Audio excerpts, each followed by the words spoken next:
Uscirà il 27 febbraio Amiche Mai, il film girato in parte a Trieste che segna il ritorno dietro la macchina da presa di Maurizio Nichetti. Il regista è stato stamani in Sala Luttazzi la guest star dell'evento che ha fatto il punto sugli ultimi 3 anni di attività della Film Commission regionale, presieduta da Chiara Valenti Omero, entrata a far parte della struttura di promoturismo FVG, un triennio che l'assessore regionale alle attività produttive Sergio Emidio Bini così sintetizza. Friuli Venezia Giulia è sempre più terra di cinema e di produzioni,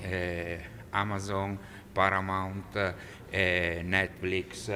solo per citare qualche nome di major internazionali. Sono stati girati film in ben 70 località del Friuli Venezia Giulia. Qualche numero: 224 le produzioni assistite, 76 quelle finanziate, 1520 le giornate di lavorazione, 60.800 i pernottamenti alberghieri, oltre 7.100 comparse impiegate, 6.200.000 euro i contributi erogati dal Film Fund, 400.000 quelli messi a disposizione dalla Camera di Commercio della Venezia Giulia, un indotto pari a 75 milioni di euro in 3 anni. Il cinema ha un moltiplicatore del 12% dei soldi che la regione investe, quindi tanto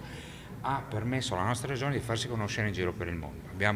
Si sono girate in Friuli Venezia Giulia, a Trieste, ma non solo a Trieste, Gorizia,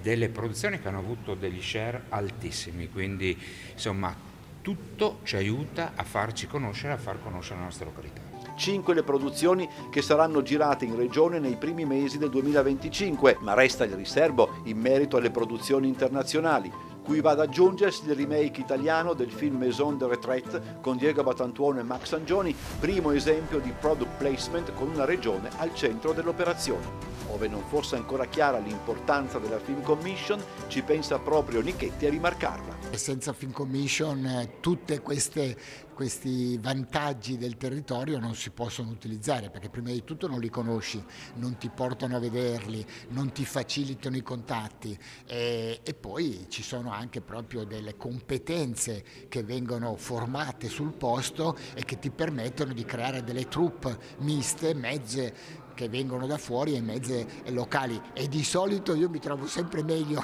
con quelle locali che con quelle che arrivano dal cinema ufficiale.